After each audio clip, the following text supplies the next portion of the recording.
Sexless marriage म्हणजे काय की त्यांच्यामध्ये जे शारीरिक संबंध येतात त्याच्यानी त्या दोघांना जो आनंद मिळाला पाहिजे, जे सॅटिस्फॅक्शन मिळायला पाहिजे ते मिळत नाही, म्हणून ते त्याच्यापासून दूर जातात. आजकालची नवीन जे तरुण जोडपी आहेत ते सेक्सला एक व्यायाम म्हणून समजतात, की त्याच्यामध्ये जे दाखवतात की एक पुरुष आणि स्त्री अर्धा तास, पाऊण तास, एक तास संबंध ठेवतात, हे प्रॅक्टिकल लाईफ मध्ये अशक्य आहे. सो आजही ते जोडपं एकत्र राहतंय, त्या नवरा दुसऱ्याबरोबर संबंध ठेवतो, हिचे दुसऱ्यासोबत संबंध आहे, आणि ते एका घरात राहत आहेत. Sexless marriage according to me bedroom मध्ये चालू होत नाहीत आणि ते बेडरूम मध्ये संपत पण नाहीत. जसं 1 वर्ष, 1.25 वर्ष झालं तसं त्या मुलीने स्पष्ट नकार दिला की आता काही तुम्हाला अंगाला हात लावायचा नाही. आणि शेवटी असं झालं की त्याचा भाऊ हळूहळू डिप्रेशन मध्ये गेला. त्याला गोळ्या वगैरे 2-3 वर्ष तो त्या पिरियड मधून बाहेर येण्यासाठी लागला. आणि त्यानंतर मग त्यांनी पहिला निर्णय काय घेतला तर मला डिव्होर्स घ्यायचा आहे, मला या व्यक्तीसोबत राहायचंच नाहीये. कारण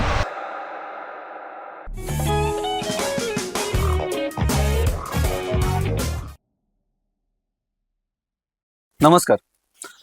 जगासाठी काही जण परफेक्ट कपल असतात, पण त्यांच्या बेडरूम मध्ये डोकावलं तर त्या बेडरूम मध्ये असते ती फक्त शांतता. आणि ही शांतता आज भारतातल्या मेट्रो सिटीज पासून अगदी लहान लहान छोट्या छोट्या गावांपर्यंत सुद्धा पसरायला लागलेली आहे. मग त्या शांततेमागे कुठेतरी तरुण जोडप्यामध्ये येणारा दुरावा असेल, परफॉर्मन्स प्रेशर असेल, किंवा असलेल्या जबाबदारीतून एकमेकांसाठी वेळ न मिळणं असेल. या शांततेलाच सेक्सलेस मॅरेज असंही म्हणतात. आणि याबद्दलच आजच्या आपल्या पॉडकास्टमध्ये आपण डॉक्टर सागर पाठक सर यांच्याकडून या विषयाबद्दल माहिती घेणार आहोत, याच्याबद्दल चर्चा करणार आहोत. तर सर, तुमचं पॉडकास्टमध्ये खूप खूप स्वागत. Thank you so much. सर, आजच्या आपल्या पॉडकास्टला सुरुवात करताना मला पहिल्यांदा हा प्रश्न विचारायचा आहे की आजकालच्या पिढीचे कामाचे जे तास आहेत त्याच्यामध्ये दिवस रात्र काम करतायत, आणि ते दिवस रात्र काम करून गेल्यानंतर ज्यावेळी घरी पोहोचतोय माणूस, त्यावेळी त्याच्या डोक्यात किंवा मनामध्ये पहिला विचार हा आहे की कधी एकदा झोपतोय, कधी एकदा पाठ टेकते. म्हणजे जेवण करणं हा सुद्धा नंतरचा मुद्दा आहे की थोडंसं काय असेल ते खाऊ, नाही तर पहिल्यांदा झोपू, आराम करू. यातूनच कुठेतरी सेक्सलेस मॅरेज याची सुरुवात होतीये का? सो सगळ्यात प्रथम थँक्यू व्हेरी मच येस. मला बोलवल्याबद्दल. आता आपण दुसरा एपिसोड करतोय, Yes, sir. So thank you. हा टॉपिकच खूप इंटरेस्टिंग आहे. ओके. तू सुरुवातच जी केलीस ना की मी ऑफिसमध्ये खूप काम करतोय, मी दमून भागून येतोय, तर हे चांगलं आहे का? हो, करायलाच पाहिजे ना, काम तर करायला पाहिजे. बरोबर. आता विचार आपण काय करायला पाहिजे, आपण दमून भागून येतोय तर घरी आल्यावरती आपल्याला रिलॅक्स व्हायचंय. मग रिलॅक्स होण्यासाठी आपण बऱ्याच गोष्टी करतो. काही जण झोप काढतात, काही जण टीव्ही बघतात, काही जण रील्स बघतात, काही जण तुझ्यासारखे पॉडकास्ट बघतात. सो ते जे रिलॅक्सेशन मिळतं ह्या सगळ्यातून, याला थोडा वेळ लागतो. बरोबर. म्हणजे मे बी 2 तास, 3 तास, 6 तास, म्हणजे झोप काही अर्धा तास घेऊन मला फ्रेश होणार नाही. बरोबर. पण ही जेव्हा आपण गोष्ट करतोय ना, जेव्हा आपण हा जर विचार केला की आपण जर आपल्या पार्टनर बरोबर 2 सुंदर सेक्सचे क्षण घालवले, आपल्या पार्टनर बरोबर जर का आपण सेक्शुअल लाईफ एन्जॉय केलं, तर त्याला वेळ पण जास्त लागत नाही आणि रिलॅक्सेशन पण तेवढंच मिळतं. कारण जेव्हा आपण आपल्या पार्टनरवर असतो, तेव्हा जेव्हा आपण संबंध ठेवतो, तेव्हा जे हॉर्मोनल उथळपुथळ होते ते सगळ्यात जास्त रिलॅक्सिंग असतं. पण हा विचारच आपण करत नाही. आजकालची नवीन जे तरुण जोडपी आहेत ते सेक्सला एक व्यायाम म्हणून समजतात. म्हणजे मी संबंध ठेवले तर एवढे कॅलरीज जळतील. मी व्यायाम की आपण जसं जिम मध्ये गेल्यावरती त्या ट्रेडमिलवर पळताना किती कॅलरीज जळतात मोजतो, तर सेक्स करून कॅलरीज नाही जळत रे. आणि जळत असेल तरी अगदी थोड्या. पण त्याच्यापेक्षा जे हॉर्मोन्स जे आपले चांगले होतात, जे चांगले हॉर्मोन्स आपल्या शरीरात तयार होतात, ते कैक पटीने आपल्याला जास्त रिलॅक्स करतात. सो माझं म्हणणं एकच आहे की तुम्हाला जर रिलॅक्स व्हायचंय जरूर व्हा, पण ते रिलॅक्स होण्यासाठी तुम्ही सेक्स हा एक पर्याय ठेवा, त्याच्यापासून पळण्यापेक्षा. पण हीच गोष्ट आजकाल तरुण जोडपी विसरत आहेत. आणि त्यामुळे मग मी घरी आलो की मला बाकी काही नको, मला कोणाशी बोलायचं नाही, मला काही करायचं नाही, मला जेवायचं नाही, मला कपडे पण नाही काढायचे, आहे तसं मला जाऊन झोपायचंय. बरं, झोप पण येत नाही, तडफडत राहतो त्या गादीवर. पण ती तडफड मला पाहिजे. पण त्याच्याऐवजी मी जर का माझ्या पार्टनरशी 2 गोड शब्द बोललोही नाही, मे बी फक्त मिठीत घेतलं, तरीही मला ते रिलॅक्सेशन मिळतं, हीच गोष्ट आपण विसरतोय. आणि ती विसरल्यामुळे आज सेक्सलेस मॅरेज जे आहे, ही टर्मिनॉलॉजी खूप जास्त फोफावताना दिसते. सर, आत्ताचा मुद्दा आपला चाललाय त्यालाच अनुषंगून माझा पुढचा प्रश्न आहे. तो म्हणजे बऱ्याचदा असं होतं की म्हणजे पुरुषांच्या बाबतीत तर हे जास्तच होतं की तो किती कमवतो याच्यावरून त्याला मिळणारा रिस्पेक्ट ठरला जातो की बाबा हा एवढं कमवतोय तर हा खूप भारी, आणि ह्याला कमवतच नाही तर ह्याला कोण विचारतं, अशी परिस्थिती आहे. तर कुठेतरी ते आर्थिक प्रेशर किंवा फायनान्शियल प्रेशर जे पुरुषावरती आहे की त्याच्यातून त्याला दिसतंय की मला आज बंगला घ्यायचा आहे, उद्या गाडी घ्यायची आहे, परवा इन्व्हेस्टमेंट करायची आहे, तेव्हा फ्युचर प्लॅनिंग करायचंय, या सगळ्या गोष्टी लाईनअप आहेत. त्याच्यामध्ये कुठेतरी तो एवढा अडकलाय का की त्याला माझे फिजिकल रिलेशन्स माझ्या पार्टनर सोबत व्यवस्थित आहेत का नाहीत हे चेक करायला सुद्धा वेळ नाही मिळत आहे. आपण म्हणतो जग खूप पुढे गेलंय, हम्म, आता पुरुष आणि महिला समता आहे. हम्म, पण आजही पुरुषांची मानसिकता किंवा किंवा बऱ्याच वेळा महिलांची मानसिकता ही असते की घरातला कर्ता व्यक्ती कोण, तर पुरुष. पुरुष. कर्ता म्हणजे काय, तर पैसे कमवणार. भले दोघंही कमवत असतील, बरोबर. पण तो कर्ता पुरुष हा पुरुषच असतो. हम्म, हम्म, आणि ह्या मानसिकतेमधून त्या पुरुषावरती पैसे कमवायचं एवढं प्रेशर येतं, म्हणजे भले तो त्या महिलेपेक्षा कमी पैसे कमवत असेल, पण प्रेशर खूप आहे. बरोबर. जसं तू म्हणला मला पुढचे फ्युचर गोल्स आहेत, काही गाडी आहे, घोडा आहे, बंगला आहे, जे काय, त्या प्रेशर मध्ये तो इतका गुंतून जातो की त्याचं माइंड कधी ऑफच होत नाही. हम्म, तो ऑफिसमध्ये असला तरी ऑफिसचाच विचार करतो, घरी आला तरी घरचाच विचार करतो. सतत ती गणितं चालू असतात आणि त्या चक्रव्यूहातून बाहेर कसं पडायचं हेच समजत नाही. मग सुरू काय होतं, एकटेपणा सुरू होतो. एकटेपणा म्हणजे काय, की माझं प्लॅनिंग मी करणार, मी सगळं चांगलं करणार, मी करता आहे, मला जे वाटतं ते मी करणार. आणि मग सतत त्या गणितांमध्ये इतर गोष्टींना महत्व देणंच विसरून जातो. सो ह्या पॉडकास्टमध्ये मला सांगायचं एकच आहे की येस, आपण महत्व सगळ्याला द्यायलाच पाहिजे. म्हणजे पैशाला महत्व द्यायचं नाही असं नाहीये, बरोबर. पण प्रायोरिटी ठरवायला पाहिजे. त्या क्षणी काय महत्वाचं आहे हा विचार आपण करायला पाहिजे. म्हणजे ऑफिसमध्ये असताना मी जर का माझ्या बायकोचा विचार केला तर ते चुकीचं आहे ना. ऑफिसची प्रतारणा आहे. ऍब्सोल्युटली.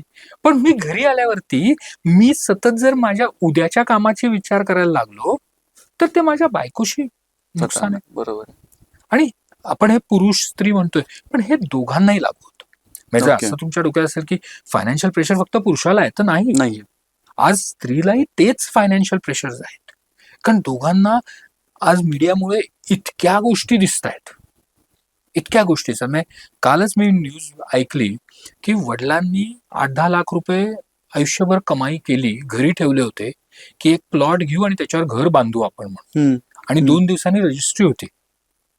तर त्या मुलांनी त्याच्या गर्लफ्रेंड बरोबर अय्याशी करण्यासाठी ते घरामध्ये घरफोडी केली स्वतःची. बापरे. म्हणजे पैशाचं इतकं अनन्यसाधारण महत्व लोकांनी आणून ठेवलेलं आहे, तर त्याला महत्व आहे, तो एक आयुष्याचा महत्वाचा भाग आहे. पण तो जर का आपल्याला ते पैसे जर एन्जॉय करायचे असतील, मला नेहमी वाटतं पैसे कमवल्याने सुख मिळत नाही, पैसे खर्च केल्याने सुख मिळतं. खरे. आणि ते खर्च आपण कशासाठी करतो, कोणासाठी करतो, कशावरती करतो, याच्याने सुख मिळतं. खरे. मग ते सुख जर मिळवायचं असेल मला, तर मला कोणतरी पाहिजे ना रे व्यक्ती. मग त्या व्यक्तीबरोबर जर मी नातच जपलं नाही तर ते पैसे कमवून उपयोग काय. खरं. मी उद्या भारी गाडी घेतली आणि ते दाखवायला किंवा त्याचं कौतुक करायलाच माझ्याकडे कोण नसेल तर काय उपयोग आहे. बर, गाडी घेतली म्हणून ते फेसबुकवरती आणि ह्याच्यावरती टाकून ते जे काय कॉंग्रॅच्युलेशन येतात ते फक्त देखले असतात, कोरडे आहेत ते. ऍब्सोल्युटली. पण तुम्हाला तुमच्या यशामध्ये सहभागी होण्यासाठी आणि मनापासून कोण आहे, तुमचा पार्टनरच आहे. बरोबर. सो प्रत्येक वेळेला आपली प्रायोरिटी काय हे ठरवणं खूप महत्वाचं आहे. आपण का कमवतोय, आपण कोणासाठी कमवतोय, आपले लिमिट काय, लिमिट काय हे पण खूप ठरवायला महत्वाचं आहे. बरोबर. म्हणजे गरज नाही की प्रत्येकाने अदानी अंबानी व्हायला पाहिजे, गरजच नाही ना. पण याचा अर्थ असाही नाही की प्रत्येकाने भिकारी व्हायला पाहिजे. सो आपली लिमिट काय, हे आपण ठरवायला पाहिजे. मला केवळ 1 बेडरूम फ्लॅट विकत घेतला म्हणून मला 2 बेडरूम पाहिजे किंवा 2 बेडरूम घेतला म्हणून 5 बेडरूम पाहिजे, हे व्यावहारिक नाही ना, बरोबर. आणि त्याची गरज पण नाहीये. मग मला माझ्या आयुष्यातून काय पाहिजे, तर मला किती पैसे पाहिजे, ते पैसे मिळवण्यासाठी मी काय गोष्टी करणार आहे, ते पैसे एन्जॉय करण्यासाठी मी काय गोष्टी करणार आहे, बरोबर. ह्या सगळ्याला महत्व त्या त्या वेळेला द्यायला पाहिजे. आणि हे आपल्या मेंदूतले विचार शट ऑफ करणं, हम्म, हम्म. हे शिकणं, ही एक लाईफ स्किल आहे. खरंय. दुर्दैवाने ती कला कुठलंही ऑफिस शिकवत नाही किंवा शिक्षणही शिकवत नाही. खरंय. आणि तेच गोष्ट आपण ना, लहान असताना ती गोष्ट आपल्याला सहज जमते. शाळेतून आलो ना, ते दप्तर टाकलं, निघून गेलाय खेळायला. त्याला विचार नसतो की मला खूप उद्या होमवर्क आहे, काही नाही. मग मी रात्री 8 वाजता येईन का 7 वाजता येईन खेळून, नसतं डोक्यात. तो खेळायला गेला ना ते मूल, की ते त्या खेळण्यात मजात करतं. खरंय. मग घरी आल्यावरती मग ते म्हणतं, अरे आता अभ्यास आहे बरं का. मग ते अजून 2 तास अभ्यास पण करतं. म्हणजे ती प्रायोरिटी आपण आपल्या आयुष्यात ठरवणं खूप महत्वाचं आहे. जी गोष्ट मुलांना जमू शकते ती मोठ्यांना नाही जमत आहे, आणि हे शिक्षण आपल्याला मिळायला पाहिजे. हम्म, हम्म. तरच ते फायनान्शियल स्ट्रेस जो आहे, तो स्ट्रेस दोघांचा कमी होईल. आणि त्यातून मग आपल्या पार्टनरलाच आपण प्रायोरिटी दिली, तर मग हे जे मॅरेजमध्ये जे संबंध येत नाही, सेक्स होत नाही, सेक्शुअल लाईफ नसते, हे सगळे प्रॉब्लेम आपल्याला सोडवता येतील. त्याच्यामध्ये आता आपण बोलत होतो, त्याच्यामध्ये आत्ताची मीडिया अशी आहे की त्या मीडियामुळं आपण खूप जास्त इन्फ्लुएन्स होतोय. म्हणजे इंस्टाग्रामवरती जे बघतोय किंवा युट्यूबवरती बघतोय किंवा फेसबुकवरती जे काही बघतोय वाचतोय त्याच्यामुळे इन्फ्लुएन्स होतोय. आणि त्याच्यामध्ये तुम्हाला तुमच्या केसेसमध्ये असं काही जाणवलंय का की बाबा जे आपल्याला पॉन्समध्ये किंवा जे आपल्याला मूवीजमध्ये दिसतंय त्याच्यामुळे असं वाटतंय की अरे मला समजा असा परफॉर्मन्स करता आला नाही तर मग काय, आणि त्यातून तो न्यूनगंड होऊन मग ते टाळायचंच, म्हणजे मला परीक्षेत मी नापास होईन या भीतीमुळे परीक्षाच द्यायची नाही, असा जो काही एक ट्रेंड आहे हा तुम्हाला जाणवतो का, किंवा असं काही आहे का? मीडिया म्हणजे काय, तर मीडिया ही गोष्ट विकायला बसली. बरोबर आहे. ही पहिली बेसिक आपण गोष्ट आहे. बरोबर आहे. मग विकलं काय जाईल, की कोणतरी चांगली दिसणारी व्यक्ती हम्म, हम्म. दुसऱ्या चांगल्या दिसणाऱ्या व्यक्तीबरोबर आली, काहीतरी छान एक्झॉटिक सेटिंग मध्ये आले, मस्त कॅमेरा आहे, लाईट आहे, फॅन्टॅस्टिक एडिटिंग आहे, तरच ते विकलं जाईल ना. बरोबर आहे. उगाचच कोणतरी काहीतरी करतंय तर ते विकलं नाही विकलं जाणार. नाही जाणार. सो त्याला एक स्क्रिप्ट असते, त्याला काहीतरी एडिटिंग असतं, फिनिशिंग ही आहे. गोष्ट आपण विसरून जातो. हम्म, म्हणजे हम्म. तू पॉर्नोग्राफीचं म्हणला तर पोर्नोग्राफी ही तर एडिटेडच गोष्ट आहे, खरं. की त्याच्यामध्ये जे दाखवतात की एक पुरुष आणि स्त्री अर्धा तास, पाऊण तास, 1-1 तास संबंध ठेवतात, हे प्रॅक्टिकल लाईफ मध्ये अशक्य आहे रे. म्हणजे आम्ही नेहमी विचार करतो की समजा ते लिंग आणि योनिमार्गाचं अर्धा तास घर्षण झालं हम्म, हम्म. तर दोघांना जखमा होणार आहेत, जखम होणार आहे. मग ही गोष्ट होऊच शकत नाही, पण त्या सोशल मीडियावर, त्या पॉर्न साईट वरती ती सर्रास चालू असतं. नॉर्मलाइज केले ते. ऍब्सोल्युटली. आणि ही गोष्ट योग्य आहे का अयोग्य आहे हे विचारणार कोणाला मी? खरं, खरं. म्हणजे मला सतत जे दिसतंय की अरे ह्या फिल्म मध्ये तो अर्धा तास संबंध ठेवतोय, ह्या फिल्म मध्ये ते दोघ जण पाऊण तास एन्जॉय करतायत, मग हे योग्य आहे का अयोग्य आहे हे विचारायला लोकच नाहीत ना, किंवा विचारायला मला लाज पण वाटते. बरोबर. आणि विचारतो कोणाला मी, तर माझ्याच मित्राला. मित्र म्हणजे कोण? माझ्याच सारखी साधारणतः बौद्धिक लेवल असलेला. तोही म्हणतो ना, नाही मी बघितलं, तो 1 तास करत होता, तू काय अर्ध्या तासाचं बोलतोस. आणि मग त्याच पद्धतीने संबंध ठेवायचं जे प्रेशर आहे ना, ते प्रेशर खायला लागतं. आणि सगळ्यात महत्वाची गोष्ट म्हणजे की या सोशल मीडियामुळे प्रत्येकाला प्रेशर नुसतं संबंध ठेवायचं नाहीये, तर ते दरवेळेला चांगल्याच पद्धतीने यायला पाहिजे. बरोबर, बरोबर. दरवेळेला मी तयारच पाहिजे. बरोबर. पुरुषांचं तर खूप असतं की माझ्या पार्टनरनी म्हणलं ना संबंध ठेवा, मी तयार पाहिजे. असं नाही होऊ शकत ना. त्यालाही मन आहे, त्यालाही भावना आहे, त्यालाही विचार आहेत.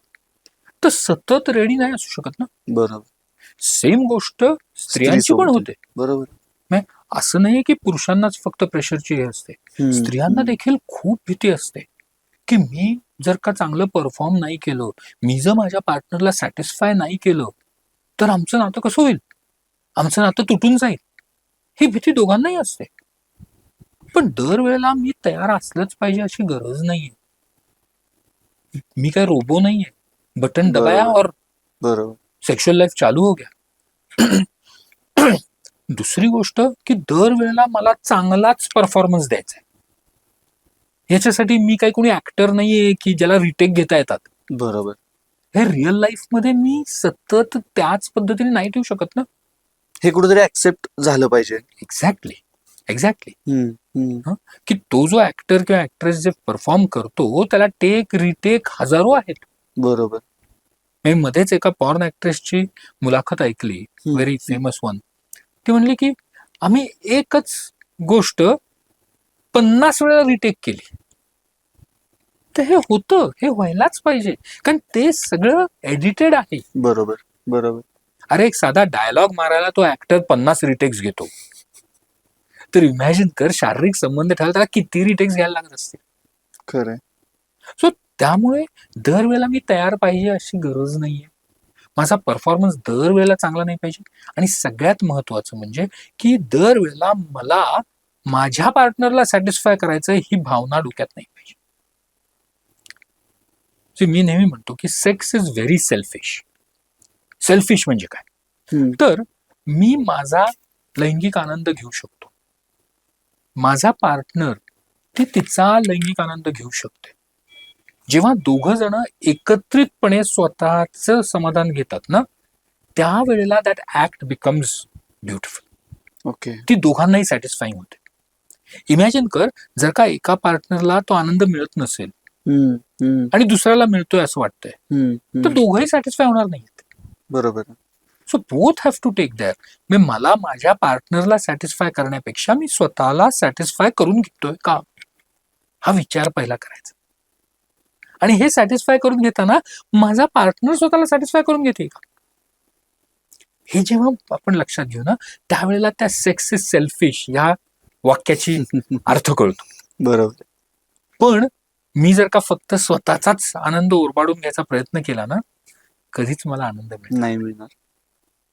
आणि this is something which everyone should understand. आता मला आपल्या महत्वाच्या मुद्द्याला हात घालायचा आहे, म्हणजे तो म्हणजे केवळ सेक्सलेस मॅरेज बद्दल बोलतोय आपण. आतापर्यंत परफॉर्मन्स प्रेशर असेल किंवा जे काय बघतोय त्यातून आपल्याला येणारा न्यूनगंड असेल त्याच्याबद्दल बोललोच, पण अशा कोणत्या गोष्टी तुम्हाला जाणवत आहेत की ज्याच्यामुळं एक लग्न किंवा एक वैवाहिक जीवन हे सेक्सलेस मॅरेज या दृष्टीनं वाटचाल करते, त्याच्या कारणीभूत घटक कोणते आहेत?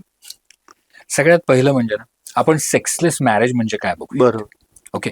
सो ऍज अ डॉक्टर आम्हाला सगळ्यांच्या व्याख्या करायची फार हौस असते. तसंच सेक्सलेस मॅरेजची पण काही व्याख्या आहेत की वर्षातून इतक्या वेळेला संबंध नाही आले तर that is a sexless marriage. काहीतरी कोणी 10 म्हणतं, कोणी 8 म्हणतं, कोणी 12 म्हणतं. ह्या सगळ्या व्याख्या जाऊन देत.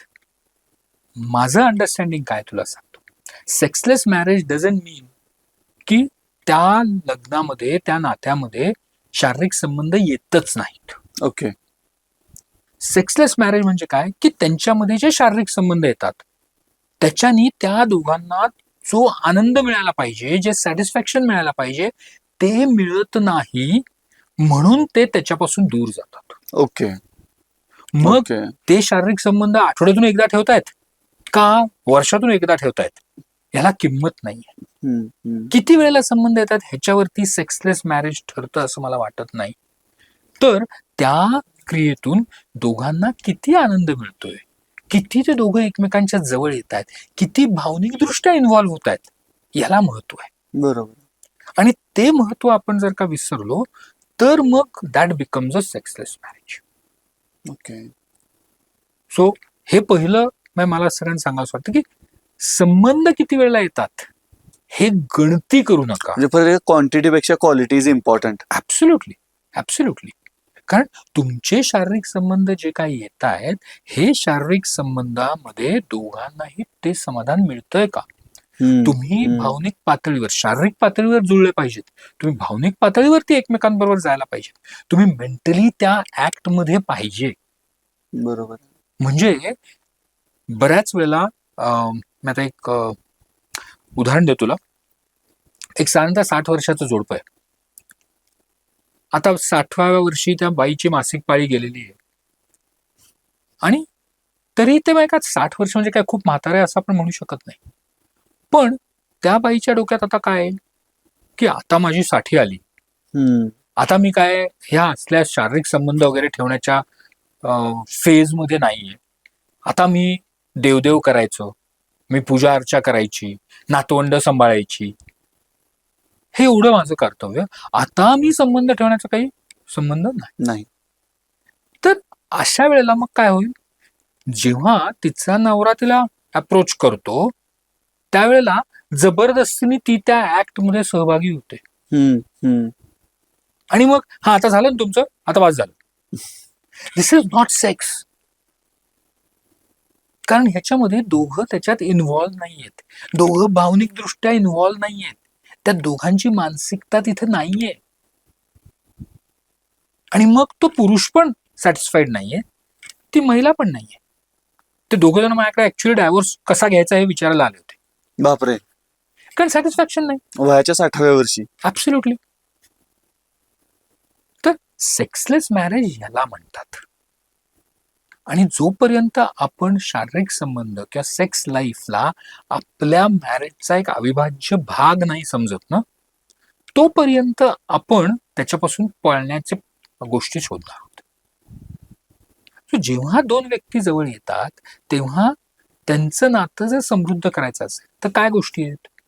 एक म्हणजे त्यांच्यामध्ये अंडरस्टँडिंग व्हायला पाहिजे, इमोशनल बॉन्डिंग पाहिजे. ऍब्सोल्युटली. ते भावनिकदृष्ट्या एकमेकांना ओळखायला लागली पाहिजेत. बरोबर. ते मेंटली एकमेकांच्या आयुष्यात डोकावले पाहिजेत आणि मग त्यांच्यामध्ये फिजिकली पण इन्व्हॉल्वमेंट पाहिजे. बरोबर बरोबर. या सगळ्या पातळ्यांवरती जर का ते इन्व्हॉल्व असतील तर ते नातं चांगलं होईल ना.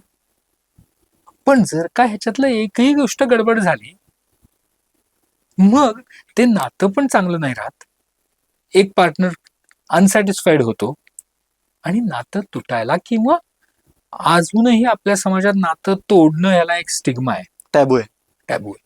मग त्याच्याऐवजी काय करायचं, नाही जाऊन दे, मग लग्न सो कॉल्ड समाजासाठी चालू ठेवूया आणि तुझी बेडरूम वेगळी माझी बेडरूम वेगळी, कामापुरतं बोलू, बिल भरलं का, लाईट कट होईल, आज भाजी काय करू, रात्री जेवायला आहे का, हे व्यवहारिक बोलणंच फक्त चालू होतं.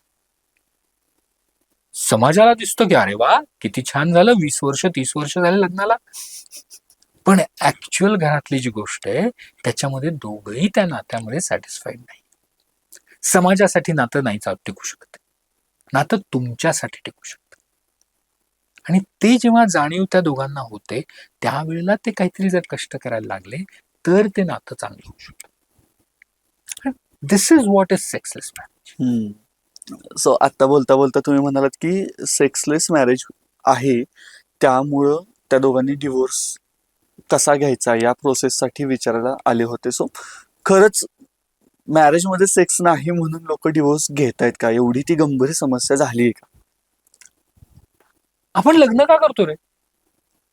शारीरिकदृष्ट्या भावनिकदृष्ट्या कोणतरी मला जवळीक साधून देणारा पार्टनर असावा ही बेसिक गरज आहे. पार्टनर असावा आणि तो ह्या सगळ्यासाठी माझ्यासाठी उपलब्ध असावा, अनुकूल असावा, उपलब्ध असावा. मी म्हणेन तेव्हा. बरोबर आहे. मला हजारो मित्र आहेत, बरोबर आहे, पण मला पाहिजे तेव्हा तोच मित्र अवेलेबल असेल असं कुठं लिहिलंय का? नाही. पण माझा पार्टनर मला पाहिजे तेव्हा, माझी गरज आहे तेव्हा मला अवेलेबल होऊ शकतो. एक्सक्लुझिव्हिटी तिथं आली. एक्झॅक्टली. आणि म्हणून आपण लग्न करतो, बाकी काही कारण नाही. बरोबर आहे. बाकी सगळ्या गोष्टी विदाऊट लग्न होऊ शकतात. आज कितीतरी तरुण मुलं मुली येतात माझ्याकडे, म्हणतात लग्न नाही करायचं आम्हाला, काय गरज आहे, सगळं मिळतं ना. जे मिळत नाही ते हे नाही मिळत की तो बॉन्ड की जिथे मी माझ्या पार्टनर बरोबर इतका घट्ट आहे की माझ्या पार्टनरला थोडं जरी इकडे तिकडे झालं तरी मी पहिली व्यक्ती आहे जी तिथे हजर आहे. खरंय. आणि हे हजर असणं यालाच लग्न म्हणतात.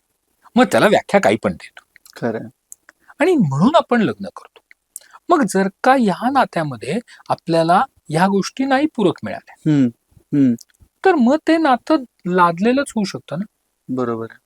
फक्त काय होतं त्याला आपण एक लिगल व्याख्या दिली आहे, हम्म. कायदेशीर प्रक्रिया आहे म्हणून आपल्याला लग्न मोडलेलं दिसतं. पण हेच जर का कोणी रिलेशनशिप मध्ये राहत असेल, सिच्युएशनशिप मध्ये राहत असेल आणि तीच गोष्ट नाही घडली तर तेही नातं तुटतंच ना. बरोबर आहे. फक्त त्याचं कायदेशीर कुठे लिखापडी नसते, एवढाच फरक आहे. सो दोन व्यक्तींना जेव्हा एकत्र यायचंय, एकत्र आयुष्य जगायचंय, त्यावेळेला त्या दोघांनीही एकमेकांबरोबर शारीरिकदृष्ट्या, मानसिकदृष्ट्या, इमोशनली, सोशली आणि शारीरिकदृष्ट्या एकत्र येणं हेच महत्वाचं आहे. नाही तर मग वय कितीही असून देत, ते सेपरेट व्हायला वेळ लागत नाही. आणि ही गोष्ट आपल्याला लक्षात घ्यायला पाहिजे, तर आपण आपल्या पार्टनरच्या आयुष्यामध्ये इन्व्हॉल्व्ह. खरंय. मला कुठलं नातं आवडतं सांगतो, हम्म. हम्म. की जिथे ते दोघं जण एकमेकांशी भांडतायत, एकमेकांशी वादविवाद करतायत, एकमेकांच्या मुद्द्यांवरती चर्चा करतायत, माझंच बरोबर तुझंच बरोबर पण करतायत. फाईन, हे नातं चांगलं आहे कारण ते जिवंत आहे.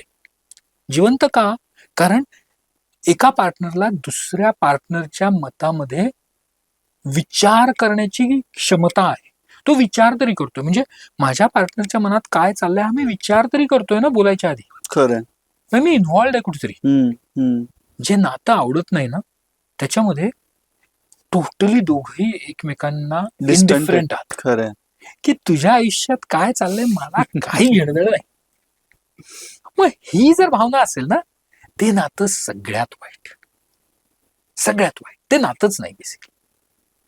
आणि ही गोष्ट आज बऱ्याच वेळेला होते की मला माझ्या आयुष्यात काय चाललंय हे महत्वाचं, पण माझ्या पार्टनरच्या आयुष्यात काय चाललंय ना माझ्या गणतीतच नाही. बरोबर. बरोबर. असं नाही होऊ शकत. तुम्हाला जेव्हा दुसऱ्या व्यक्तीबरोबर राहायचंय त्यावेळेला तुमचं आयुष्य महत्वाचं आहेच आहे, हम्म. पण हम्म. त्या दुसऱ्या व्यक्तीच्या आयुष्यात काय चाललंय हेही तितकंच महत्वाचं. मध्यंतरी माझं एका मित्राशी बोलणं चाललेलं आणि बोलण्यामध्ये परत हाच विषय निघाला की त्याचा एक भाऊ होता आणि त्या भावाचं आणि त्यांची जी पार्टनर होती त्यांच्यामध्ये जवळीकच नव्हती, म्हणजे भावनिकदृष्ट्या पण नव्हती, कोणतीच जवळीक नव्हती, दोघं जण सेपरेट राहायचे वगैरे वगैरे वगैरे. आणि शेवटी असं झालं की त्याचा भाऊ हळूहळू हळूहळू डिप्रेशनमध्ये गेला. त्याला गोळ्या वगैरे 2-3 वर्ष तो त्या पिरियडमधून बाहेर येण्यासाठी लागला. आणि त्यानंतर मग त्यांनी पहिला निर्णय काय घेतला तर मला डिव्होर्स घ्यायचा आहे, मला या व्यक्तीसोबत राहायचंच नाहीये, कारण ज्यावेळी मी त्या फेजमध्ये होतो त्यावेळी ही व्यक्ती कुठे आजूबाजूलाच नव्हती. सो तो जवळ असणं किती गरजेचं आहे हे महत्वाचं आहे लक्षात येणं. मला एक दुसरी केस आठवतीये, ते नवरा बायको लव्ह मॅरेज. ओके. अगोदर 1-2-3 वर्ष एकत्र होते, मग लव्ह मॅरेज केलं. लग्नाच्या पहिल्या वर्षापर्यंत एकदम छान सगळं चाललं होतं. मग त्यांना एक मुलगा झाला. मग आता लहान मूल भारतीय समाजामध्ये ते मूल आई वडिलांबरोबर झोपतं. बरोबर. आई आणि वडिलांच्या मध्ये. ऑब्व्हियसली तिथे जेव्हा ते मूल येतं तेव्हा त्यांच्या सेक्स लाईफ वरती थोडीशी अडचण येते. हे लोक दोघ जण, ते मूल 16 वर्षाचं झालं होतं. आता त्याला मूल म्हणायचं का हा प्रश्न आहे, पण 16 वर्ष त्यांचा तो मुलगा त्या दोघांच्या मध्ये झोपत होता. त्यांनी त्याच्यासाठी खास मोठा बेड करून घेतला. आता म्हणजे हे लग्न कसं टिकेल रे. आणि माझं म्हणणं त्या जोडप्याला हेच होतं, ठीक आहे तुम्हाला नाही संबंध ठेवायचे, फेअर इनफ, तुम्ही त्या मुलाचंही नुकसान करताय, कारण त्या मुलाला जी त्या वयामध्ये प्रायव्हसी पाहिजे, त्याला स्वतःला एक्सप्लोर करायचंय, त्याला स्वतःचं आयुष्य जगायचंय, हे पण तुम्ही जगून देत नाहीये. तुम्ही त्या मुलालाही तुमचीच मतं लादताय, त्याला तुम्ही तुमच्यावर डिपेंडंट करताय. हे त्या मुलासाठी किती वाईट आहे. खरं. तुमचं नातं हे तुमचं आहे, ते तुम्ही चूज केलं आणि हे असं सेपरेट झाल्यामुळे प्रॉब्लेम काय झाला, आय टेल यू. माझ्याकडे कशी ती केस आली सांगतो. बायको आली पहिल्यांदा आणि ती मला म्हणली, सर आमच्यामध्ये संबंध नाहीयेत, तर मी एक्स्ट्रा मॅरिटल अफेअर केलं तर चालेल का? ह्या प्रश्नाने ती माझ्याकडे आली होती. तिच्या नवऱ्याशी बोललो की तुमचे संबंध येत नाहीत तर काय? नाही म्हणे, मला आता काही तिच्याबरोबर ठेवायची इच्छा नाही होत. तिने दुसऱ्या व्यक्तीबरोबर ठेवावेत, माझी संमती आहे. ओके. तिला जेव्हा हे सांगितलं ती म्हणली, हा त्यांनी ठेवलं तरी संमती आहे माझी.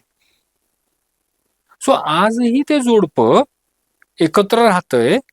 त्या नवरा दुसऱ्याबरोबर संबंध ठेवतो, हिचे दुसऱ्यासोबत संबंध आहे. आणि ते एका घरात राहत आहेत. पण आता एकच चांगली गोष्ट याच्यातली झालीये की ते 16 वर्षाचं सो कॉल्ड मूल ते दुसऱ्या बेडरूम मध्ये झोपतं. नाही, त्यांनी मोठा फ्लॅट घेतला, आता 3 बेडरूम मध्ये झोपतात. ओके. पण माझं म्हणणं असं आहे की हे जोडपं एकमेकांना समजून तरी घेतलं. सी, एथिकली मोरली आपल्याला रॉंग वाटेल, पण त्या जोडप्यानी त्यांच्यासाठी ही एक मेथड तयार केली बरोबर आहे की मला हे पाहिजे, तुला ते पाहिजे, आपल्याला राहायचं एकत्र, मुलाची काळजी घ्यायला सो कॉल्ड. आणि ही अरेंजमेंट दोघांनाही पटतीये. Fair enough. तू आणि मी त्यांना जज करणार कोण आहे? खरं. ते त्यांचं आयुष्य, त्यांना जे योग्य वाटतं ते आहे. I am okay with it. So ह्या पद्धतीने अनेक जोडपी आजही सेक्सलेस मॅरेज मध्ये राहतात. पण ते जर त्यांच्या संमतीने राहत असतील, आणि संमती होल हार्टेडली आहे, म्हणजे असं नाही की जबरदस्ती केली म्हणून मी संमती दिली. बरोबर. जेव्हा त्या दोघही एकमेकांना समजून घेऊन जर राहत असतील तर दॅट्स ओके. पण तिथे जर का एखादी व्यक्ती जबरदस्ती करत असेल, मग अडचणी निर्माण होतात. फ्रस्ट्रेशन येणार, अडचणी येणार. मला पुढचा प्रश्न ऍक्च्युली हाच होता की सेक्सलेस मॅरेजमुळे एक्स्ट्रा मॅरिटल अफेअर्स वाढतायत का? सी, आपल्याला बऱ्याच वेळेला वाटतं ना की एक्स्ट्रा मॅरिटल अफेअर का होतात? हो. की शारीरिक संबंधाचा आकर्षण. माझ्या मते ते कारण आहे, पण ते मोठं कारण नाहीये. ओके. ते मोठं कारण नाहीये. मोठं कारण आहे की हा दोन पार्टनर मधला दुरावा, ती इमोशनल जी नाळ आहे ती तुटली आहे. आणि मग मला दुसरीकडे कोणतरी माझं ऍप्रिसिएशन करतंय, मी केलेल्या कामाची चौकशी करतंय, मला प्रोत्साहन देतंय, माझ्याबद्दल चांगल्या गोष्टी बोलतंय, मला उत्साही ठेवतंय, अशी जर दुसरी व्यक्ती मिळाली तर मग माझा एक्स्ट्रा मॅरिटल अफेअर चालू होतो. सो सेक्स हा एक भाग आहे, नक्की आहे, पण तो एकमेव भाग आहे असं मला वाटत नाही. सेक्सलेस मॅरेज जे आहे, मी जसं म्हणलं असं की शारीरिक संबंध शेवटी थांबतात. Sexless marriage according to me bedroom मध्ये चालू होत नाहीत आणि ते बेडरूम मध्ये संपत पण नाहीत. ओके. ते चालू होतात बेडरूमच्या बाहेर. म्हणजे माझ्या पार्टनर बरोबर मी स्पर्श करणं बंद करतो, मी माझ्या पार्टनर बरोबर अटॅच व्हायचं बंद करतो, मी माझ्या पार्टनरच्या आयुष्यात डोकवायचं कमी करतो, मी माझ्या पार्टनरवर शेअरिंग कमी करतो, माझं कम्युनिकेशन कमी होतं. तिथून सेक्सलेस मॅरेज चालू होतं. बेडरूमच्या बाहेर होतात ह्या गोष्टी. आणि जर काय मला नीट करायचं ना, तर मला बेडरूम मध्ये सेक्स करायचा नाहीये, मला बेडरूमच्या बाहेर या गोष्टी नीट करायच्यात. So sexless marriage starts outside the bedroom, आणि जर संपवायचं असेल तर it should start outside the bedroom.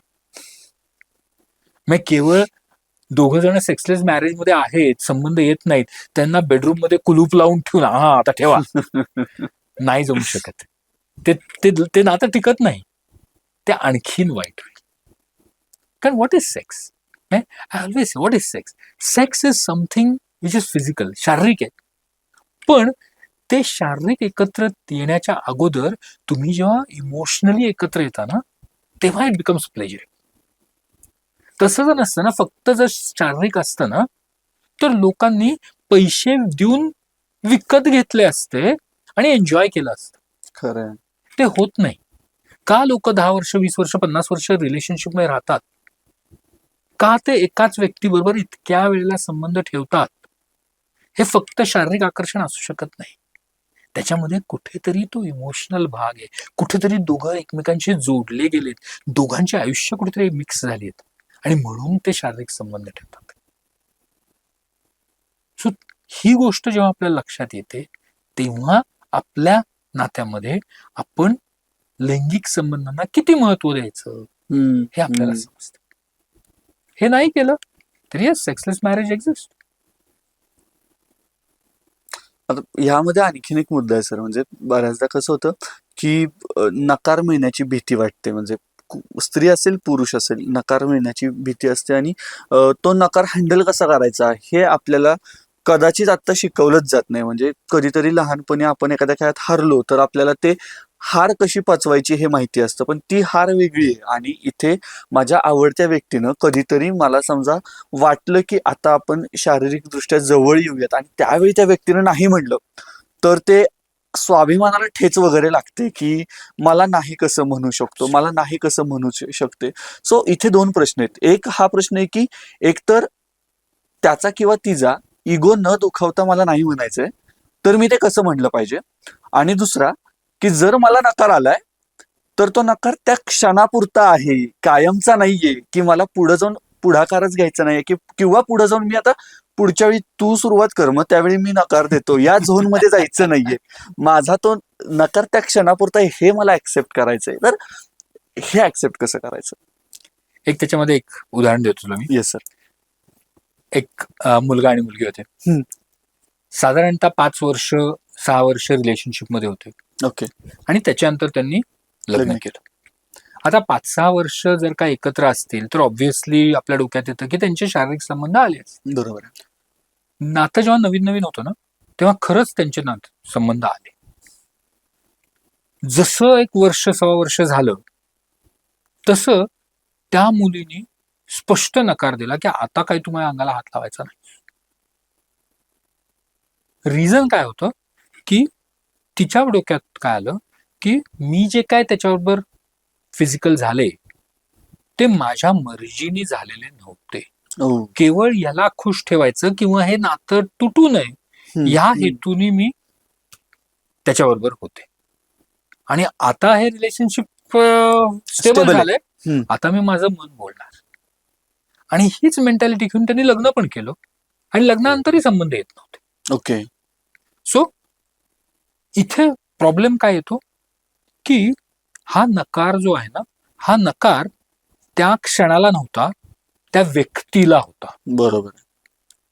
ही भावना जेव्हा त्या पुरुषाच्या मनात येते तेव्हा विचार कर किती वाईट वाटेल.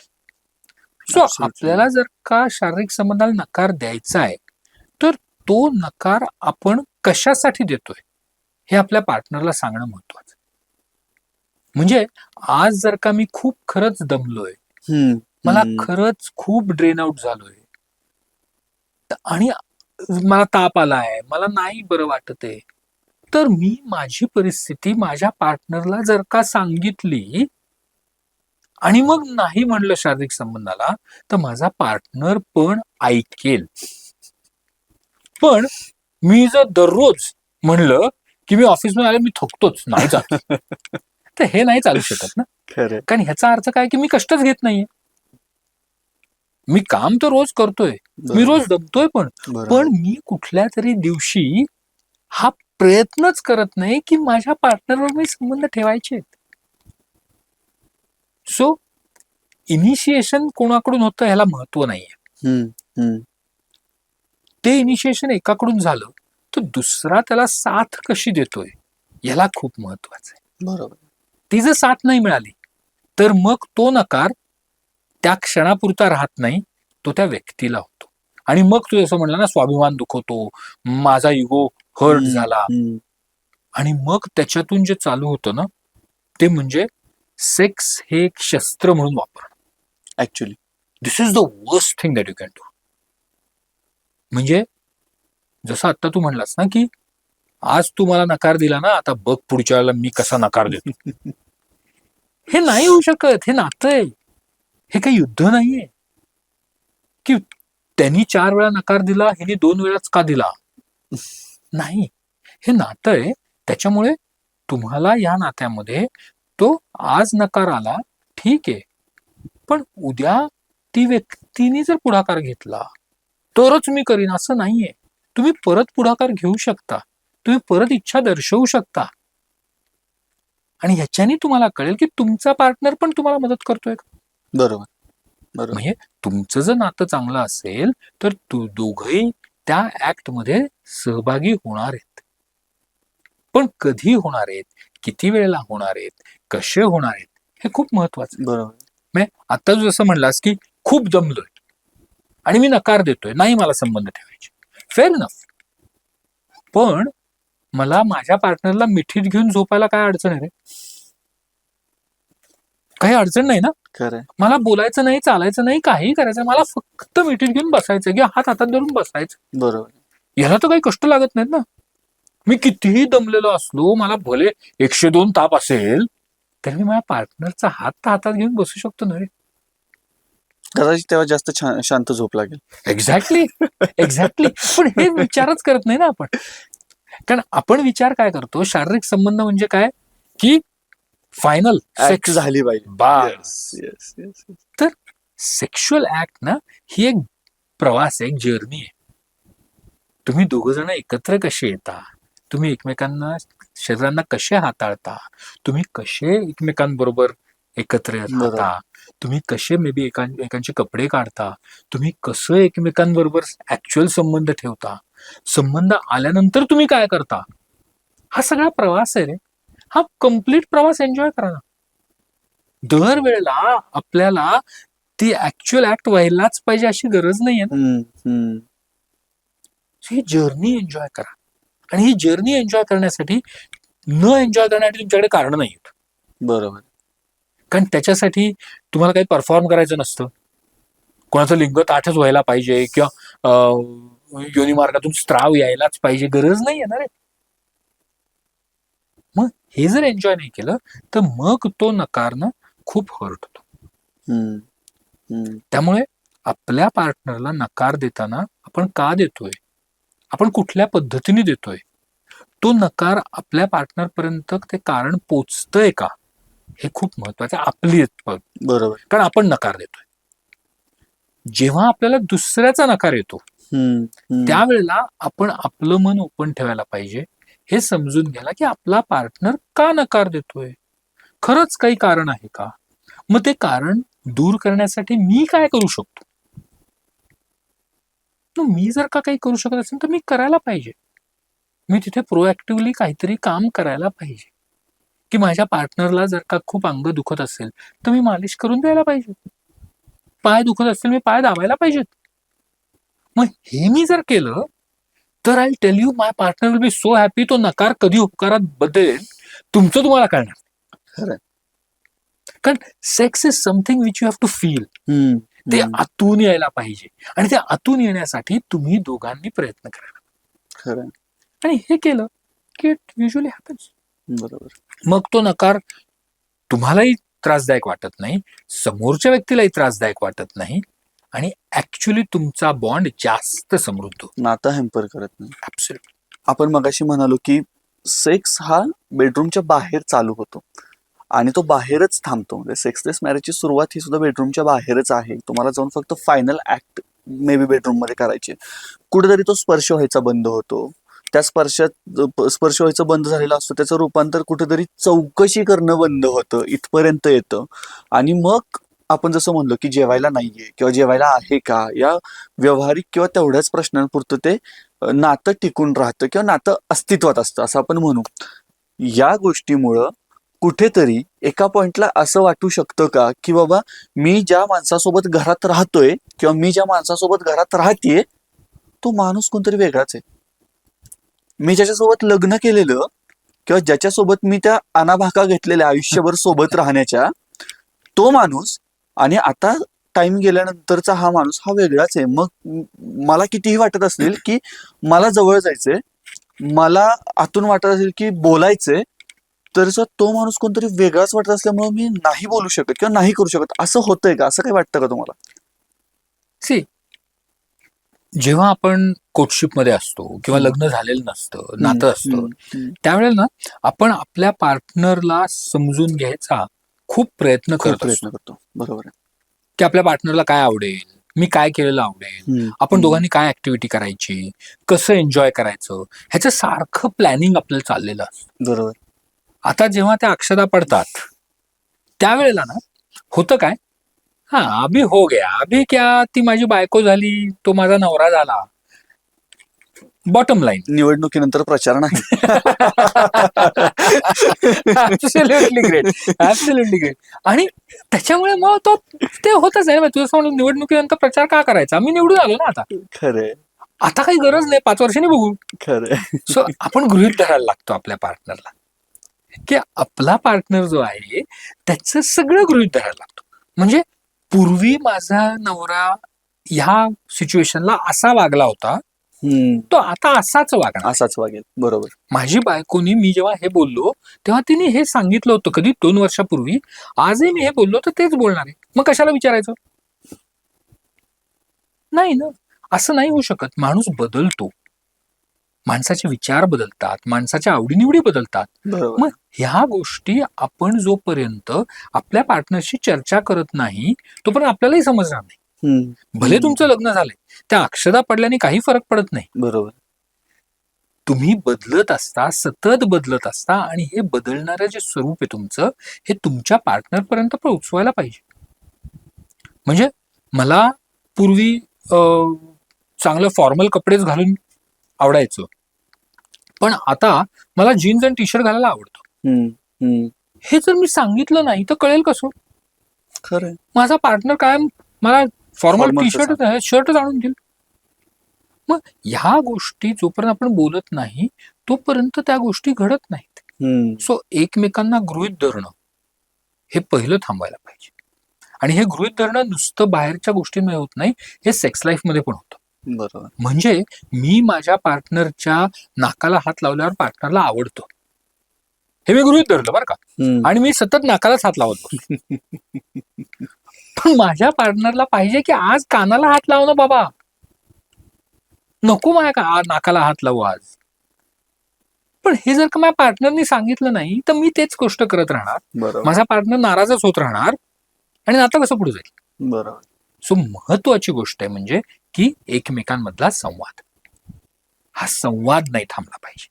आणि तो संवाद जो आहे ना तो मनमोकळा पाहिजे.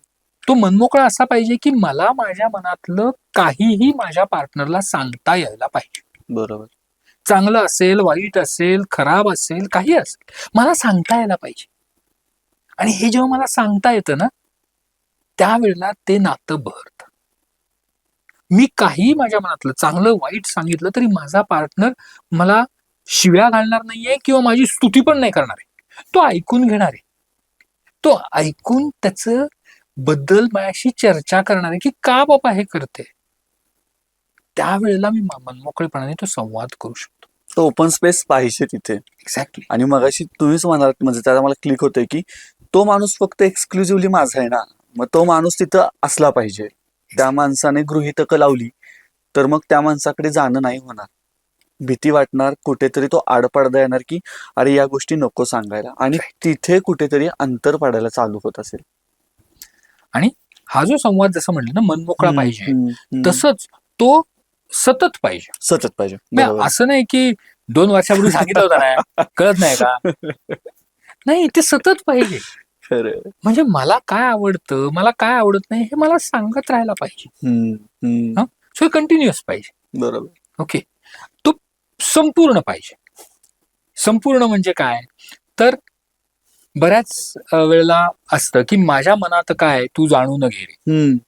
हे कवितेत ठीक आहे रे, पण माझ्या मनात काय आहे हे मी संपूर्णपणे जोपर्यंत सांगत नाही ना तोपर्यंत कसं समोरच्या व्यक्तीला समजेल. मला आज संबंध ठेवायचेत, मला इच्छा झाली, हे मी काय लेखी लिहून देणार नाही ना. म्हणजे बोललंच पाहिजे. संवाद म्हटल्यावरती आपल्या डोक्यात येतं की बोललं पाहिजे, गरज नाहीये. पण मला समजा आज संबंध ठेवायचे आहेत, मला इच्छा झालीये, तर मी काहीतरी कृती करणार आहे. मे बी माझे कपडे वेगळे घालणार आहे, मी मे बी माझ्या पार्टनरच्या जवळ जास्त जाणार आहे, मी माझ्या पार्टनरला हाताळणार आहे जास्त, मी वेगळ्या काही गोष्टी करणार आहे, मी माझ्या पार्टनरला काय आवडतं ते करणार आहे, मी बरोबर. काहीतरी मी दाखवणार आहे, मी दर्शवणार आहे. हा पण एक संवादच आहे. संवाद म्हणजे बोललंच पाहिजे असं नाही, तुमच्या शारीरिक लँग्वेज पण महत्वाची. बरोबर. आणि हे जेव्हा आपण समजतो त्यावेळेला तो संवाद त्या नात्यामध्ये होतो आणि मग ते दोघ जण दूर जाण्याच्या ऐवजी एकत्र यायला लागतात. बरोबर. मोस्ट इम्पॉर्टंटली जे असेल तर दॅट इज संवाद. मग ज्यावेळी ही दोघं समजा एकत्र नसतील तर याचे वेगवेगळ्या मानसिक आजारांमध्ये परिवर्तन होऊ शकतं का? तुम्हाला काय वाटतं? शेवटी तेवढा नातं impact. आपल्याला का पाहिजे असतं रे? कुठलीही व्यक्ती जगात एकटी नाही राहू शकत. नाही राहू शकत. एकटी नाही राहू शकत. कोणाशी तरी नातं लागतं. खरं. अगदी कुत्रा मांजर का होईना पण नातं लागतं. नातं लागतं. कुत्र्याचं नातं ठेवायचं, त्याला जर रोज लाथ मारली ते ठेवेल का रे नातं? नाही. पण माणसाला माणसाची जास्त गरज लागते. ते नातं माणसाचं जास्त लागतं आणि ते नातं टिकवण्यासाठी तुम्हाला कष्ट करायला लागतात. मग जर हे नातं नाही टिकवलं, आपण जर कष्ट नाही केले तर ऑब्व्हियसली आपल्या मानसिकतेवर परिणाम होणार आहे. आणि हा परिणाम तू अगदीच खूप मेजर सायकोलॉजिकल आजार पर्यंत जाऊ शकतं, पण छोटे छोटे आजार पण होऊ शकतात. म्हणजे मला बाहेर जायला लाज वाटायला लागते, ओके. मला स्वतःबद्दल न्यूनगंड वाटायला लागतो, मला वाटायला लागतं की मी त्या लायकीचाच नाहीये की जिथे दुसरी व्यक्ती माझ्याबरोबर नातं निर्माण करेल. मला जर मित्रमैत्रिणी नसतील, मला जर कोणी जवळचं नातलग नसेल, जवळचे जर का पार्टनर नसेल तर माझ्यामध्ये कमतरता आहे हा न्यूनगंड मला वाटायला लागतो. मग त्याचा परिणाम मी घरातून बाहेर जाणं बंद करायला लागतो, बरोबर. मी आपल्याच कोशात राहायला लागतो, मी नवीन काही शिकायचा प्रयत्न करत नाही, नवीन लोकांबरोबर मिसळत नाही, माझ्या ऑफिसमध्ये मी माझं काम करतो आणि मोकळा होतो. आणि this is the biggest drawback जे आता वर्क फ्रॉम होम करतायत ना, हे सगळ्यात वाईट आहे असं माझं मत आहे. Personal opinion. कारण जेव्हा तुम्ही वर्क फ्रॉम होम करताय तेव्हा तेच करताय, तुम्ही जगापासून वेगळे होताय. ते ऑनलाईन जे कोण कलिग्स भेटतात ते फक्त कामासाठी भेटतात, ते भेटत नाहीत. सो हे आपण जर का समाजापासून वेगळे व्हायला लागलो ना तर मग हे आजार चालू व्हायला लागतात. मी आज कितीतरी जोडपे मला माहिती आहेत की जे दोघंही वर्क फ्रॉम होम आहेत आणि दिवसभर ते एकाच सोकॉल्ड घरात असतात, पण तो एका रूम मध्ये, ती एका रूम मध्ये. तिचा ब्रेक वेगळ्या वेळेला होतो, त्याचा ब्रेक वेगळ्या वेळेला होतो, तिचं काम वेगळ्या वेळेला चालू होतं, ह्याचं काम वेगळ्या वेळेला चालू होतं, ती वेगळ्या वेळेला झोपते, हा वेगळ्या वेळेला झोपतो. का? कुठेतरी जर का वर्क फ्रॉम होम आहे तर तुम्ही तुमचं शेड्यूल कुठेतरी मॅच करू शकता ना. खरं खरं. पण त्याच्यासाठी लागतं काय? काही लागत नाही, विचार लागतो. तयारी फक्त हवी, काहीतरी बदल होईल तो मान्य करण्याची. तो विचार लागतो. बरोबर. आणि तो विचार आपण करायला लागलो ना की ऑटोमॅटिकली नातं निर्माण होतं. नातं हे स्टॅटिक नाहीये की एकदा माझं लग्न झालं की झालं, आता ते 7 जन्म असंच राहणार आहे. नाही होऊ शकत. बरोबर. त्याला खत पाणी घालायलाच लागतं सतत, तरच ते झाड बहरतं. पण हे आता आपण जे लोक एकत्र राहतायत, एका घरात राहतायत, त्यांच्या लग्नाबद्दल तर आपण बोलतोय. आता बोलता बोलता तुम्ही बोलत होता त्यावेळी माझ्या लक्षात आलं की अरे आपण जी लोक कामानिमित्त वेगवेगळ्या शहरात राहतायत त्यांच्याबद्दल तर बोललंच नाहीये. आणि बऱ्याचदा असं होतं की म्हणजे पहिल्यांदा ते दोघं खूप दिवसांनी भेटले तर ते आकर्षण, जवळ घेणं वगैरे सगळं होत असेल, पण नंतर नंतर तोही दुरावायला लागतो. म्हणजे माझ्या पाहण्यात असे 2-3 जण आहेत की जे लोक एकतर एकत्र राहत नाहीत. मला असं वाटतं की तुम्ही लग्न केलं तर तुम्ही एकत्र राहायला पाहिजे, पण ते परत माझं मत मी काय थोपवू शकत नाही.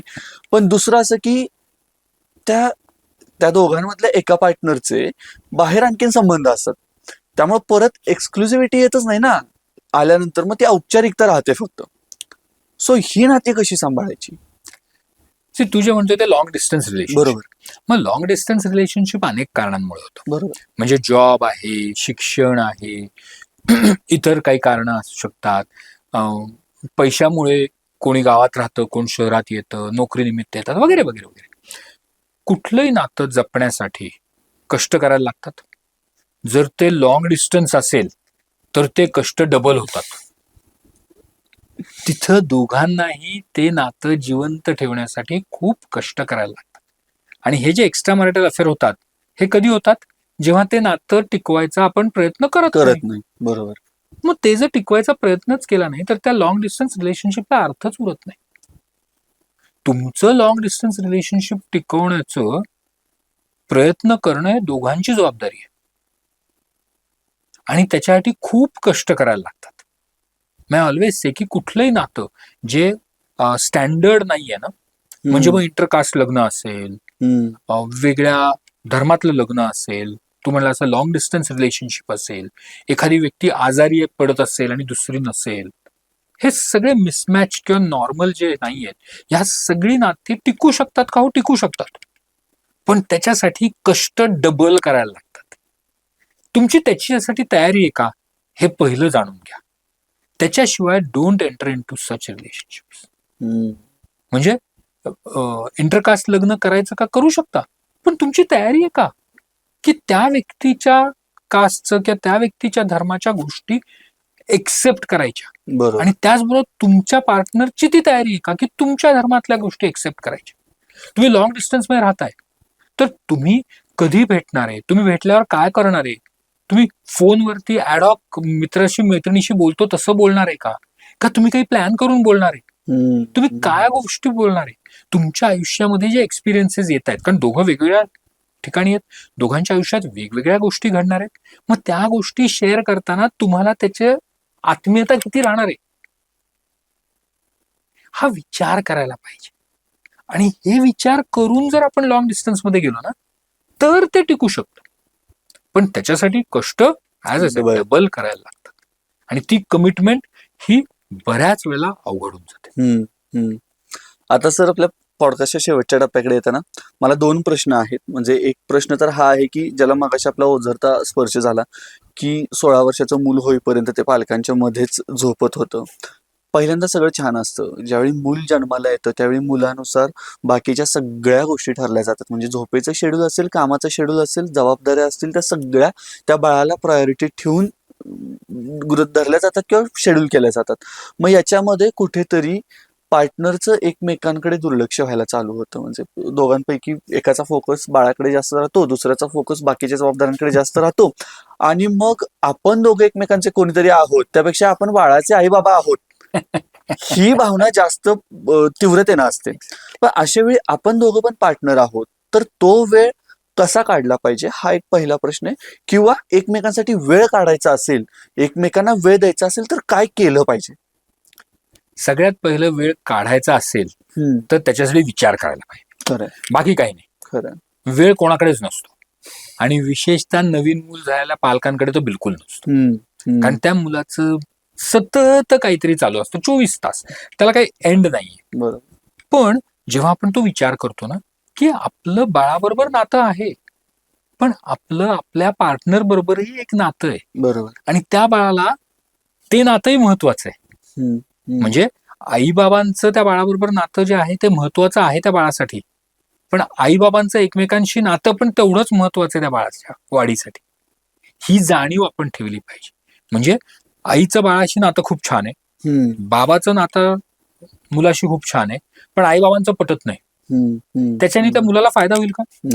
नाही होणार. त्यांना ते पण नातं पाहिजे, ही जाणीव आपण ठेवायला पाहिजे. ऑब्व्हियसली डिलिव्हरी नंतरचा काळ खूप अवघड असतो. गायनेकोलॉजिस्ट म्हणून मला माहिती आहे की इट्स रिअली टफ, खूप अवघड असतं. त्या मुलाचं सतत काहीतरी चालू असतं, आणि हे पहिलं वर्ष 1.5 वर्ष चालू असतं रे. असं नाही की 2 महिने 1 महिना आहे, सतत चालू असतं. पण त्याच्यातून आपण आपल्यासाठी कसा वेळ काढायचा हा विचार करायला पाहिजे. मग तो वेळ काढताना आपण ते प्लॅनिंग कसं करू शकतो? मग बाळाच्या झोपेची वेळ काय असते, मग त्याच्यामध्ये दोघं जण आपण कसे भेटू शकू? गरज नाही की दरवेळेला हॉटेलमध्ये जायला पाहिजे. ते मूल झोपलंय पण आपण तिथेच आहोत आणि एकमेकांशी बोलतोय किंवा एकत्र झोपलोय, एकमेकांना स्पर्श करून झोपलोय, एकमेकांचा स्पर्श हरवत नाहीये. छोट्या छोट्या त्याला डेट नाईट म्हणू आपण, इंग्लिशमध्ये डेट नाईट म्हणतात. तर ठीक आहे, ते मूल आहे, पण तुम्ही तुमच्यासाठी जेवताय, दोघं एकत्रित जेवताय, दोघं एकत्रित काही गोष्टी करताय. दोघं एकत्रित काही नाही तर कानात घालून तर गाणं ऐकताय एकच. शेजारी शेजारी बसून एकमेकांना मिठीत घेताय. या छोट्या छोट्या ज्या ऍक्शन्स आहेत ना, ह्या ऍक्शन्स तुमचं नातं चांगलं करायला लागतात. आणि जसं ते मूल मोठं मोठं होत जातं तसं तसं ते मूल इंडिपेंडंट व्हायला लागतं. बरोबर. आपण पालक त्याला होऊन देत नाही. म्हणजे त्या मुलाला 4 तास एकत्र सोडलं तर ते झोपतंय, पण आपण नाही. ते उठेल का? ते उठल्यावर काय करेल? मग ते उठताना मी तिथे पाहिजेच. गरज नाहीये. ते मूल जरी 2 तासाने उठलं ना, त्याचं ते खेळत असतं रे. पण आई वडिलांचं ते टेन्शन असतं. मग तो जो वेळ आहे, तो वेळ आपल्या पार्टनरला देणं हे महत्वाचं आहे. बऱ्याच वेळेला डिलिव्हरी नंतर शारीरिक अडचणी येतात, विशेषतः स्त्रियांना, की संबंध ठेवायला थोडासा त्रास होऊ शकतो, थोडी इच्छा कमी होते, लुब्रिकेशन थोडं कमी होतं. या गोष्टी होतात. त्या एकमेकांना सांगा, त्या एकमेकांना समजून घ्या. तुमच्या डॉक्टरांशी बोला, की जेणेकरून आपल्याला त्या गोष्टी दूर करता येतील. बरोबर. आणि ते जर का केलं तर तुमचं सेक्स लाईफ पण चांगलं होईल. बऱ्याच वेळेला भीती असते की संबंध ठेवले तर परत मूल राहील. अरे हो, राहू शकेल ना. मग त्याच्यासाठी काय उपाय करायचे? विचारा तुमच्या डॉक्टरांना, स्पष्ट विचारा. खरंय. हे जर आपण विचारलं नाही तर तिथे अडचणी निर्माण होतात. सो बरोबर. येस, कुठलीही नात्यामध्ये झालेला बदल हा त्रासदायक असतो, पण तो जर का आपल्याला सुखकर करायचा असेल त्याच्यासाठी आपण कष्ट करूया. बरोबर. Have the small small things, small गोष्टी. आपल्या पार्टनरला काय आवडतं ती छोटीशी गोष्ट करणं. मला एक लेखक आठवतो, तो डिलिव्हरी नंतर त्याच्या बायकोला त्या चारोळ्या म्हणतो ना आपण, त्या चारोळ्या करून द्यायचा आणि तो त्या बाळाच्या पाळण्यात ठेवायचा किंवा तिच्या उशीवर ठेवायचा. हे प्रेम आहे, हे खरंय. कनेक्शन आहे. खरंय. तू मॅटर करतो हे Exactly. एकमेकांना कळलं पाहिजे. एक्झॅक्टली. म्हणजे तो लिहितो आणि तो तिला सापडेल असं ठेवतोय. ते ती वाचतीये आणि ती त्याला रिस्पॉन्ड करतीये. किती सुंदर गोष्ट आहे. शारीरिक स्पर्शाची पण गरज नाही रे. ते फक्त जे इमोशनल कनेक्ट आहे ना, त्या इमोशनल कनेक्ट व्हॉट मॅटर्स. खरंय. किती सुंदर. आता खरंच या पॉडकास्टचा शेवटचा प्रश्न आहे. म्हणजे आपण सगळ्या गोष्टींबद्दल चर्चा केली, सेक्सलेस मॅरेज हा विषय घेऊन. एखादी व्यक्ती आपला पॉडकास्ट बघत असेल आणि ज्याला किंवा जिला वाटते की मी खरंच या सिच्युएशन मध्ये आहे की मला ते समाधान नाही मिळते, माझं आपल्या नवीन व्याख्येनुसार माझं सेक्सलेस मॅरेजमध्ये लग्न माझं जातंय, पण मला ते त्या व्याख्येमध्ये नाही बसवायचंय, मला काहीतरी करायचंय, माझ्या पार्टनरकडून काहीतरी करवून घ्यायचंय, तर अशा नात्यासाठी तुम्ही टिप्स किंवा गोल्डन रूल काय द्याल का? सगळ्यात पहिलं म्हणजे ना, अशा जर नात्यामध्ये तुम्ही असाल तर हा विचार करू नका माझा पार्टनर काय करेल. ओके. कारण तुमचा पार्टनर काय करेल हा त्याच्यावरती तुमचा कंट्रोल नाही. बरोबर. कंट्रोल कशावर आहे? मी काय करेन. मी काय करेन. सो तो विचार करा की मी या नात्यामध्ये जिवंतपणा आणण्यासाठी काय करू शकेन. खरं. मग मी काय ऍक्टिव्हिटीज करू शकेन, मी कसा माझ्या पार्टनरला स्पर्श करू शकेन, मी माझ्या पार्टनरला आवडेल असं काय करू शकेल, मी काही वेगळ्या गोष्टी करू शकेल का, मी माझ्या पार्टनरच्या आयुष्यात कसं इन्व्हॉल्व्ह होऊ शकेन. ओके.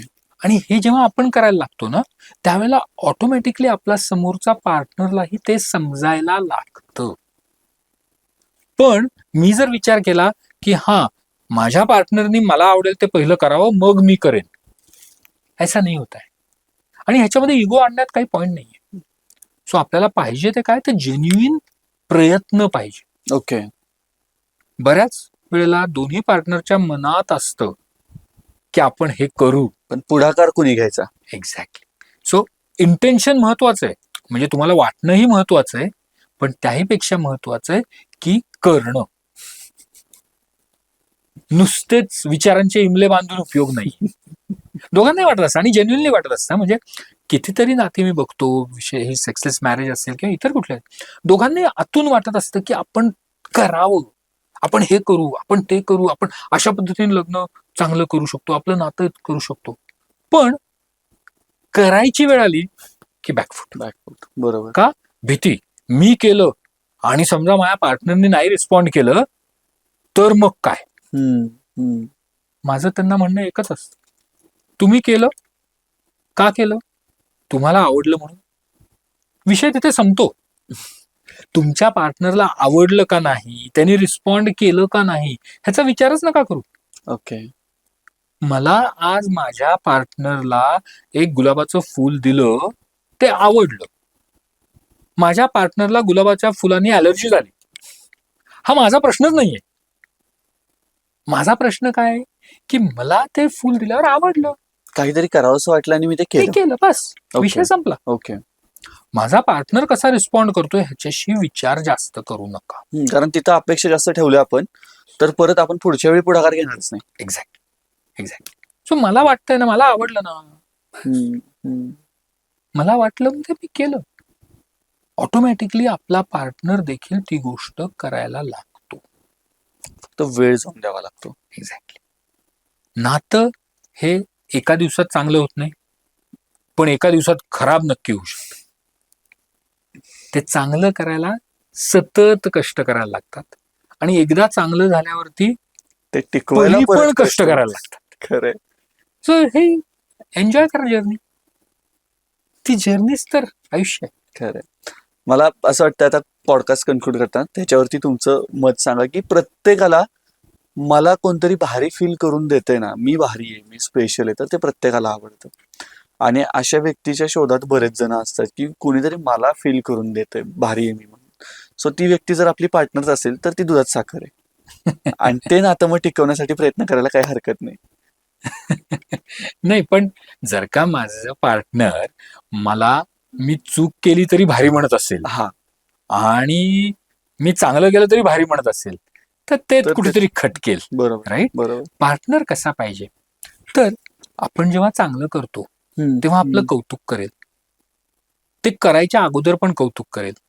आपण जर का चूक केली तर ती चूक आपली न समजता आपल्या दोघांची आहे असं समजून मग त्याच्यावर काय उपाय करता येईल हा विचार करेल. बरोबर. दुसरी जी एका चांगल्या पार्टनरची ओळख आहे ती म्हणजे काय, तर बऱ्याच वेळेला आपल्या पार्टनरला आपल्याला सांगायचं असतं आयुष्यात काय घडलंय, काय आवडलंय, काय नाही आवडलं, हे फक्त सांगायचं असतं. त्यांना सोल्युशन नको असतं नको असतं. की तू हे कर मग चांगलं होईल, ते कर चांगलं होईल, नकोय. ती सक्षम आहे सोल्युशन शोधायला.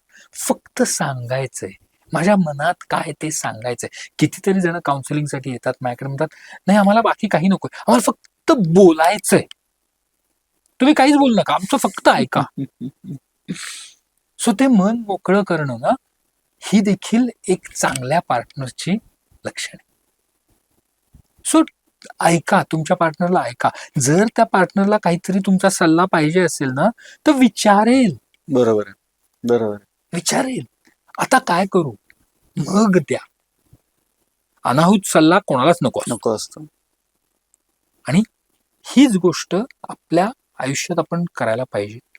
आपल्याला काय वाटतं, नेहमी म्हणतो की जर का नात्यात अडचण आली तर काउन्सिलिंग सारखा दुसरी चांगली गोष्ट नाही. पण हे समुपदेशन करताना एखाद्या पार्टनरला वाटतं की नाही मी करायला पाहिजे, आणि हेही वाटतं की माझ्या पार्टनरनी पण करायला पाहिजे. बरोबर. पण दुसऱ्या पार्टनरला तसं वाटत नसेल तर मग अशा वेळेला काय करायचं, मग तुम्ही बोला ना, तुम्ही तर सुरुवात करा. तुमच्यामध्ये परवाचीच गोष्ट आहे की त्या मुलाशी मी बोललो, ती मुलगी यायलाच तयार नव्हती. जो काय प्रॉब्लेम आहे तो तुझा आहे. त्या मुलाशी मी बोललो, आमचं खूप चर्चा झाली. त्याच्यानंतर 4 दिवसांनी त्या मुलीचा मला फोन आला, मला तुम्हाला येऊन भेटायचंय काउन्सिलिंगला. म्हणलं पण तो तर म्हणला की तुला यायचं नाही. नाही यायचं नव्हतंच, पण आता तुम्ही जे बोललात त्याच्याशी, त्याच्यामध्ये जो बदल दिसला ना मला, त्याच्याने मला तुमच्याकडे यायची इच्छा. प्रत्येकाला आपली चूक कळते, प्रत्येकाला आपलं बरोबर काय ते कळतं. स्वतःला फसवू नाही शकत ना. खरंय. खरंय. आणि त्यामुळे मग त्या मुलीलाही वाटलं ना की माझ्यातही जे बदल करायचे ते ह्यांच्याकडून आपण करून घेऊ. So this is the power of counselling. So आपल्या नात्यात अडचण आली तर एकमेकांशी एका लेवलपर्यंत भांडा, एका लेवलपर्यंत चर्चा करा, पण नाहीच जमलं तर मदत मागायला घाबरू नका. खरंय खरं. सो याच नोटवरती आपण आपला हा पॉडकास्ट थांबूयात. मंडळी, तुम्ही इथपर्यंत हा पॉडकास्ट बघत आला असाल आणि यातली कोणती गोष्ट तुम्हाला आवडली असेल तर तुम्ही निश्चित ती शेअर करा, पॉडकास्ट शेअर करा, लाईक करा, सबस्क्राईब करा चॅनल. आणि समजा तुमचे काही प्रश्न असतील तर आपण सागर सरांचा इंस्टाग्रामचा हँडलची लिंक खाली डिस्क्रिप्शन मध्ये देतोय. सो तुम्ही सागर सरांसोबत तुमचे प्रॉब्लेम्स शेअर करू शकता, त्यांच्याकडून तुमचं ओपिनियन घेऊ शकता. आणि खरंच सागर सर, तुम्ही आलात आणि या विषयाबद्दल इतक्या विस्तृतपणे सखोल चर्चा झाली. आम्हाला वेगवेगळे कंगोरे तुम्ही उघडून दाखवलेत या विषयाचे, त्याबद्दल तुमचे खूप खूप आभार. थँक्यू. थँक्यू.